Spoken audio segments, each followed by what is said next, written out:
Risk factor और an associated factor is a biological condition है हमारे पास, यानी बायोलॉजिकल कंडीशन का मतलब क्या है, हयातियाती कंडीशन भी है, उर्दू में हम ये भी कह सकते हैं, या सब्सटेंस या बिहेवियर है, that has an association with but has not been proven to cause an event और disease.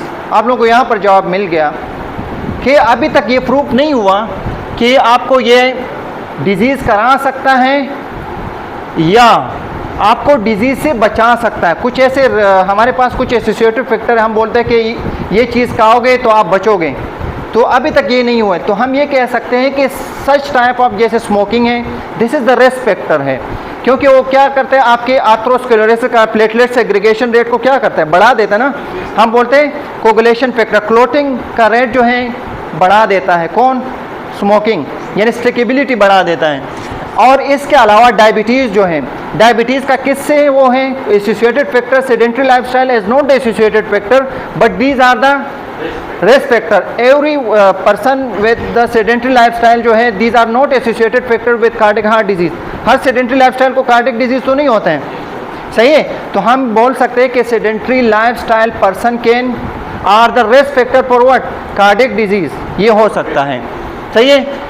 With health problems like coronary heart disease, stroke and diabetes, which typically have no documented causative agent, कोई documented नहीं है कि these are the causative agent है, जैसे क्या है, coronary heart disease है, stroke है या diabetes है, इसका कोई causative agent अभी तक prove नहीं हुआ है, बल्कि क्या है, the medical community uses a risk factor approach to determine intervention strategies। इसलिए हमारे पास मेडिकल कम्युनिटी ने क्या किया है, रिस्क फैक्टर को यूज़ किया है for what, to determine intervention strategies. जब इसको पता चलेगा कि these are the risk factor, तो इसके लिए मैं क्या करूँ, इंटरवेंशन करूँगा, सही है, और कुछ प्रिवेंशन मेजर करूँगा।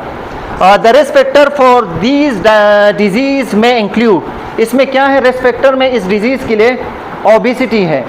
हमारे पास ओबेसिटी क्या है, obesity are the modified risk factor और the non modified risk factor, modified risk factor, सही है। Hypercholesterolemia, hypercholesterolemia is a modified factor और नॉन मॉडिफाइड फैक्टर, आप बताओ। Hypercholesterolemia is the modified factor, we can control, सही है। हम bye pharmacological therapy भी दे सकते हैं, और इसके अलावा हम हाइपर कोलेस्ट्रेलीमिया को एक तरफ से lifestyle modification by pharmacological therapy और डाइट पैटर्न से हम इसको कंट्रोल कर सकते हैं। Therefore the hypercholesterolemia is what, is a modified factor, and hypercholesterolemia is the risk factor for what, stroke, diabetes and heart disease, सही है। This is not associated factor, this is the risk factor. इसी तरह sedentary lifestyle is also the risk factor. Sedentary lifestyle हमारे पास क्या है, risk factor है, not the associated factor है। और stress, stress is what, stress is the not the associated factor with diabetes, not associated factor with cardiac heart disease, not associated factor with stroke, but it is the risk factor for such type of diseases like stroke, like heart disease, like diabetes, सही है। तो आप लोगों को पता चला what's the difference between association and risk factor. तो association with the passage of time जो है, अभी एडवांस एपिडेमियोलॉजी की वजह से हमारा जो एसोसिएटेड फैक्टर है वो ऑटोमेटिकली कन्वर्ट हुआ है in what, in the risk factor, क्योंकि अभी तक हमारे पास फर्स्ट पैराग्राफ में ये जवाब आ रहा है कि क्या है, but has not been proven to cause an event और डिजीज़, सही है, अभी तक प्रूव नहीं हुआ। Therefore this associated factor is convert into what, हाँ, is convert into the risk factor, सही है। एसोसिएटेड फैक्टर को हमने डायरेक्टली नाम दिया, these are the risk factor. Causes, a cause of disease is an event, condition और characteristic that preceded the disease event and without which the disease event will not have occurred। Cause क्या है, एक disease है या condition या characteristic है जो disease की तरफ लेके जा सकता है, आपको डिजीज़ की तरफ आपको प्रोसीड कर सकता है, सही है। या ऐसा कॉज हो सकता है जो आपको डिजीज़ की तरफ नहीं भी लेके जा सकते हैं, दो कंडीशन हो सकते हैं, सही है। Which the disease event will not have occur, उससे डिजीज़ ना भी हो सकता है और हो भी सकता है। कॉज का मतलब ये, a cause could be sufficient और नेसेसरी, कॉज सफिशिएंट भी हो सकता है या लाजमी भी हो सकते हैं। हमारे पास अभी टाइप्स ऑफ कॉजेज आप देखोगे कि हमारे पास 4 टाइप्स ऑफ कॉजेज होते हैं, तो इसके मुख्तलिफ नाम है। नेसेसरी कॉजेज कौन से आप लोग देखोगे, HIV इज द कॉज, सही है। ये बोले कि HIV क्या है, एज द कॉज है, और इफेक्ट क्या है, HIV की वजह से क्या होता है, एड्स होता है। इसी तरह polio virus is the cause, polio virus is the cause for what, poliomyelitis is the effect, सही है। And Plasmodium is the cause, malaria is the effect, Salmonella is the cause and typhoid is the effect, सही है। तो अभी बताओ इसका क्या मतलब है, कौन बताएगा, हु विल एलैबोरेट दिस, इसका, yes. Actually, in this slide, we discussed is the causes and effect of disease. What's the cause and it leads to the disease process. So, in this slide, we already discussed the causes and effect. For example, the AIDS disease is caused by HIV virus, and the poliomyelitis disease is caused by polio virus, and the third one is malaria is caused by plasmodium. So, these are diseases and its causative factor. Okay, पंखे बंद करो please. हमारे पास type of causes क्या है, first one क्या है हमारे पास, types of causes. जैसे हमने अभी पढ़ा कि now we will discuss the types of causes. First हमने क्या क्या, कॉज एंड इट्स इफेक्ट। एक डिजीज़ की वजह से, जैसे मैंने आप लोगों को टाइफाइड दिया, इस तरफ हमारे पास प्लाज्मोडियम वेवेक्स जो है क्या कराता है आप लोगों को, डिफरेंट टाइप्स ऑफ प्लाज्मोडियम है, वेवेक्स भी है, और कौन कौन से हैं, प्लेसिफार्म भी है, which lead to what, different types of malaria. इसी तरह dengue virus lead to what, dengue fever, decrease platelets हो तो पूरा आप मैकेनिज्म बताते हो। आप लोगों को पता है कि डेंगी की वजह से प्लेटलेट्स क्यों कम होते हैं, बिकॉज इसका एंटीजन जो है, इसका स्ट्रक्चर लाइक इसकी तरह होते हैं, इसी तरह इसको पता नहीं चलता है, तो इसलिए ऑटो एंटीबॉडीज लाइक बन जाते हैं, तो इसलिए आपके प्लेटलेट्स को क्या कर लेते हैं, ईट अप कर लेते हैं, हिंगअप करते हैं। टाइप्स ऑफ कॉजेज हमारे पास क्या है, sufficient causes, this is the first types. Sufficient causes का set of causes without any one of which the disease will not have occur. Sufficient causes ऐसे कॉज है जिसमें से एक भी ना हो तो फिर क्या है, डिजीज नहीं हो सकता है, यानी all the causes should to be sufficient. Not usually a single factor, often several factor इसके लिए होने चाहिए, एक डिजीज को होने के लिए, सही है। एक डिजीज होने के लिए मल्टीपल फैक्टर होने चाहिए, अगर इसमें से एक फैक्टर को भी एब्सेंट किया जाए तो वो डिजीज नहीं हो सकता। This is the sufficient causes.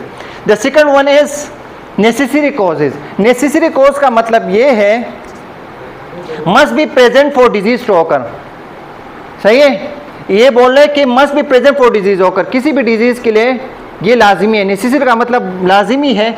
Disease never develop in the absence of that factor, अगर इसमें से कोई एक फैक्टर जो है वो फैक्टर को एब्सेंट किया जाए तो डिजीज नहीं होगा। जैसे माइकोबैक्टीरियम ट्यूबरकुलोसिस की वजह से क्या है, टीबी हो सकता है, सही है। लेकिन फॉर एग्जांपल अगर एनवायरनमेंट आपका बहुत ही गंदा हो, लेकिन अगर माइकोबैक्टीरियम इसमें नहीं होगा तो आपको टीबी नहीं होगा। तो this is the sufficient cause तो है, आपकी लंग प्रॉब्लम हो सकता है, लेकिन this is the sufficient. Necessary cause के लिए क्या है, उस जरासीम का होना चाहिए किसी भी डिजीज होने के लिए, जैसे माइकोबैक्टीरियम बना। इस तरह Salmonella typhoid is the necessary cause for what, typhoid. इसी तरह मलेरिया के लिए क्या होना, प्लाज्मोडियम का होना लाजिम है। प्लाज्मोडियम प्लेसिफार्म के लिए प्लेसिफार्म टाइप ऑफ व्हाट चाहिए, प्लाज्मोडियम चाहिए, सही है। इसी तरह विवेक्स जो है इसके लिए प्लाज्मोडियम टाइप ऑफ विवेक्स होगा तो that type of malaria will be occur. So what is this? This is the necessary cause. इसी तरह कोविड-19 के लिए कोविड टाइप ऑफ वायरस चाहिए, वो होगा तभी आपको कोविड होगी। तो what is this? This is what type of causes? Necessary cause. A component cause that is a member of every sufficient cause. Sufficient cause में ये है कि कंपोनेंट है जो इसका मेंबर सफिशिएंट कॉज में हो सकता है। सफिशिएंट में मल्टीपल टाइप ऑफ उस समय आ जाते हैं। जैसे आपको टीबी है, टीबी के लिए माइकोबैक्टीरियम आ गए, तो माइकोबैक्टीरियम के साथ दूसरे जरासीम भी आ सकते हैं, सही है। लेकिन दूसरे जरासीम के लिए, लेकिन हम बोले इसको सफिशिएंट कॉज कह सकते हैं। लेकिन अगर हम स्पेसिफिक टाइप ऑफ डिजीज़ के बारे में कर रहे हैं तो एक डिजीज़ के लिए एक स्पेसिफिक टाइप ऑफ जरासीम का होना लाजिम होता है। तो in the epidemiology that type of causes is known as necessary causes. आगे सफिशिएंट कॉज का मतलब क्या है, practically not a single cause is sufficient to develop any disease. मैंने आपको ये कहा था कि सफिशिएंट में मल्टीपल आ जाते हैं। ये बोल रहे कि not a single cause is sufficient to develop any disease.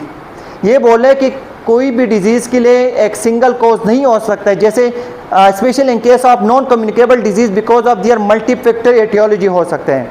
Communicable disease में क्या आ सकते हैं हमारे पास? टीबी भी है और इसके अलावा हेपेटाइटिस भी है, सही है, ये मीज़ल्स भी है। तो ये बोले कि हर एक के लिए खुद बाज़ औक़ात हमें मल्टीपल फैक्टर्स की नीड होती है for such type of disease के होने के लिए। Therefore the concept of sufficient component cause was introduced by what? Epidemiologist ने एक कंसेप्ट बताया था, सफिशिएंट कंपोनेंट कॉज, सही है। सफिशिएंट कंपोनेंट, कंपोनेंट का मतलब क्या है? अज्जा। A sufficient component cause is made of a number of components, इसमें नंबर ऑफ कंपोनेंट्स आ जाते हैं, जैसे क्या है? No one of which is sufficient on its own, सही है, but when taken together they make up a sufficient cause. Component cause में क्या है? ये बोले कि सफिशिएंट कॉज में ये है कि all the causes should to be interact with each other and due to this interaction multiple factor अगर एक दूसरे के साथ इंटरेक्शन करेंगे, एक दूसरे के साथ मिलेंगे, तो क्या करेगा? वो डिजीज़ कॉज करेगा। तो इसका मतलब क्या है? Sufficient component cause. कंपोनेंट का मतलब अज्जा, सही है। सफिशिएंट का मतलब क्या होता है? अज्जा होता है।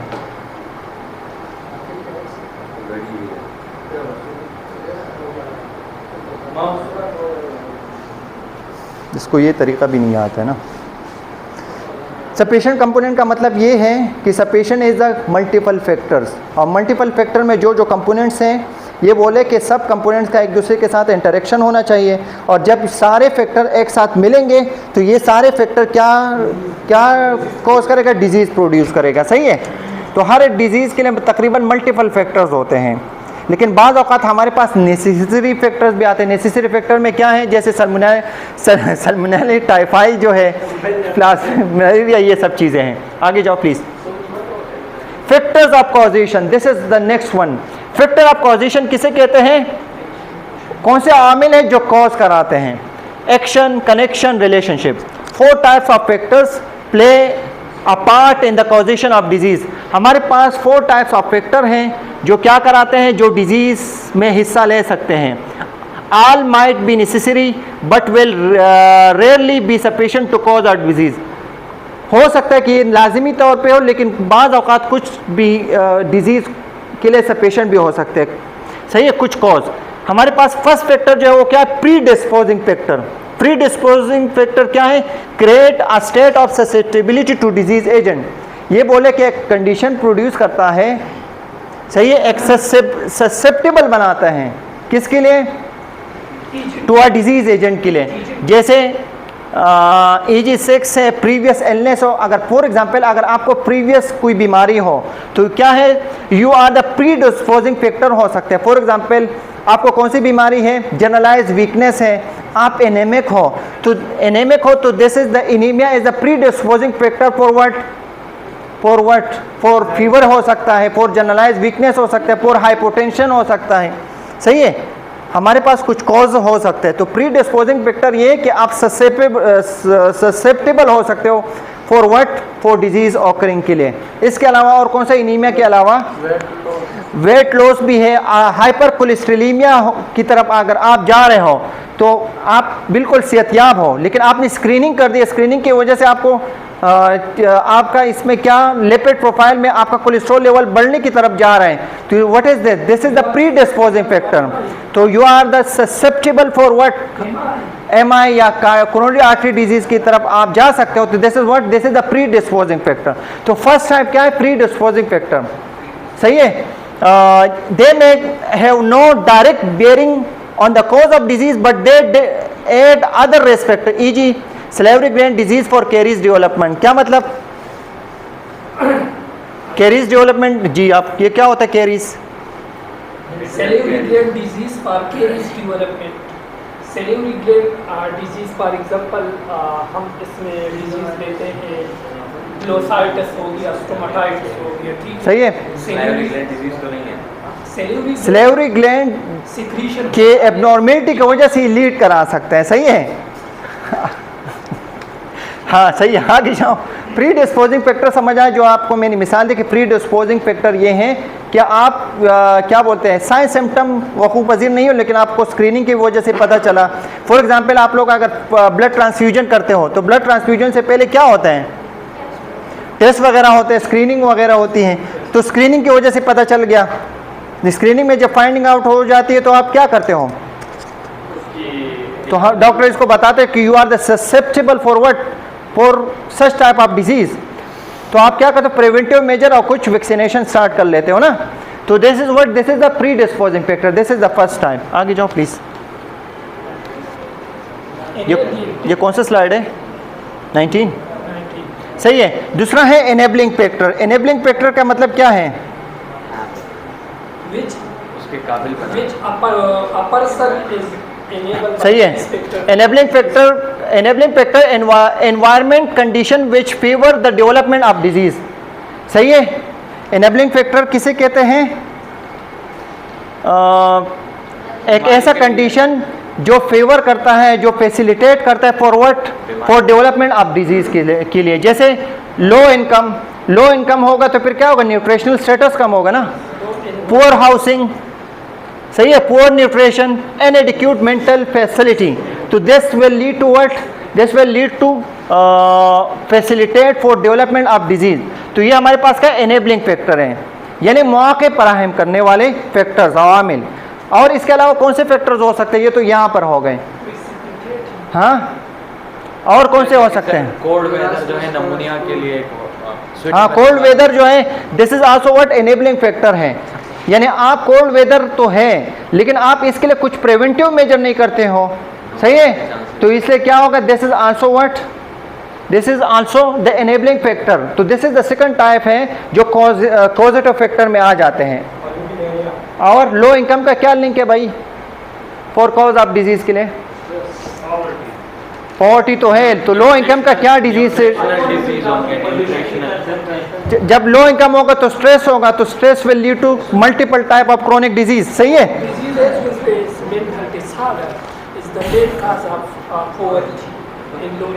सही है। प्रेसिपिटेटिंग फैक्टर, प्रेसिपिटेटिंग फैक्टर्स का मतलब तेज करने वाला अवामिल। एनेबलिंग फैक्टर का मतलब मौका फराहम करने वाले अवामिल, ऐसे मौके जिसके वजह से डिजीज़ हो सकते हैं, ऐसे अवामिल जिसके वजह से डिजीज़ हो सकते हैं।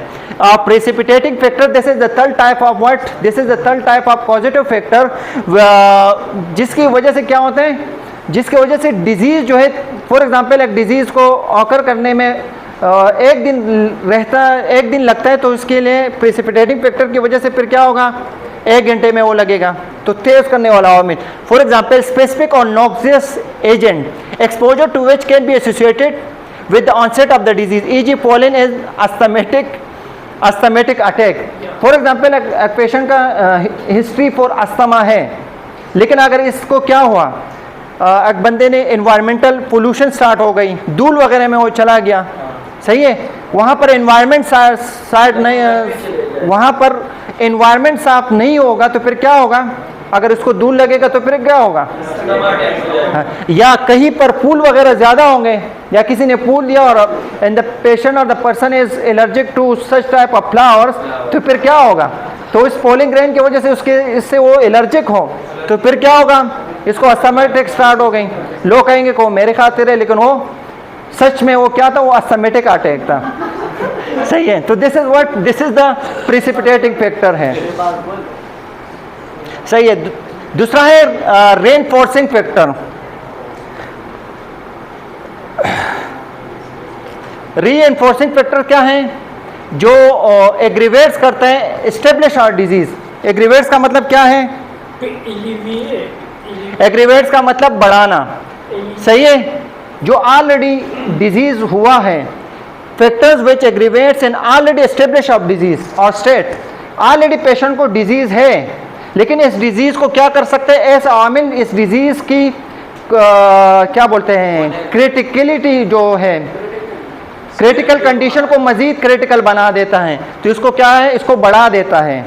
इसको क्या कहते हैं, इसको रेनफोर्सिंग फैक्टर कहते हैं। इसकी मिसाल दो प्लीज हॉस्पिटल साइड से, वो कौन सा factor, for example hospital acquired infection, patient already disease पे है, सही है, लेकिन आपने इसके लिए वो कुछ वो नहीं है। Hospital acquired infection is what aggravated factor है, वो भी फैक्टर है जो इसको मजीद क्रोनिक बना सकता है। और इसके अलावा प्लीज़ मिसाल दो। रिपीटेड हाँ जी, फॉर एग्जाम्पल अगर repeated exposure to the contact वाले मरसा के साथ आपका रिपीटली एक्सपोजर हो तो आपको क्या होगा, आपको मरसा टाइप ऑफ इन्फेक्शन हो सकता है। तो this is the aggravated factors और द रीइंफोर्सिंग फैक्टर है। This is the 4 type of causative factor है। फर्स्ट कौन सा था, प्री डिस्पोजिंग फैक्टर था। दूसरा कौन सा था, एनेबलिंग फैक्टर था। तीसरा कौन सा था,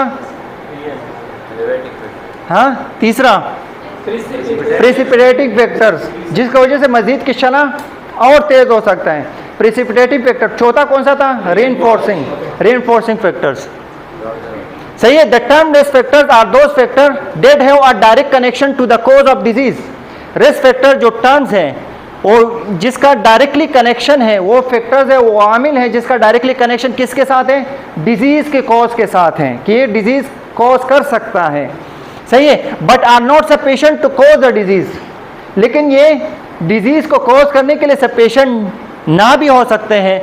date heighten the chance of contracting a disease condition but themselves not enough. जैसे हमारे पास ये है कि हमारे पास जो रिस्क फैक्टर्स हैं वो डिजीज़ तो कॉज कर सकते हैं, लेकिन वो सफिशिएंट कॉज ना भी हो सकते हैं, सही है।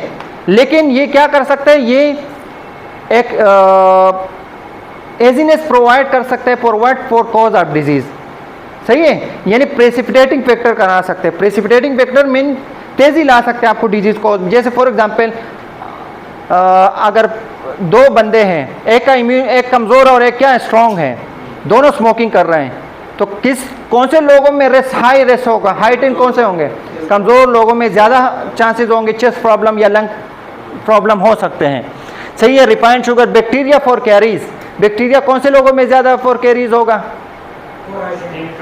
फॉर हाइजेनिक कंडीशन होंगी। और इसके अलावा हाँ इम्यून सिस्टम लोग होंगे, या डाइट पैटर्न इसका जो लो कैल्शियम डाइट वगैरह लेंगे तो इन लोगों का जो फॉर्मेशन ऑफ बोन जो टीथ है वो क्या होंगे, अच्छा नहीं होंगे। इसके अलावा विटामिन सी इन डाइट में कमी होगी तो what is the chances of stomatitis वगैरह या कौन से स्कर्वी डिजीज़ के चांसेस क्या होंगे, ज़्यादा होंगे, सही है। इंटरेक्शन आप लोगों को ये पता है, एक्टिंग जो है 2 से ज़्यादा एक्शन जो है एक साथ हो जाए, सही है, is open greater than would be expected on the base of individual effect. हो सकता है इसका इंडिविजुअल, हर एक का इंडिविजुअल इफेक्ट जो है वो क्या हो सकता है, अलग थलग हो सकता है।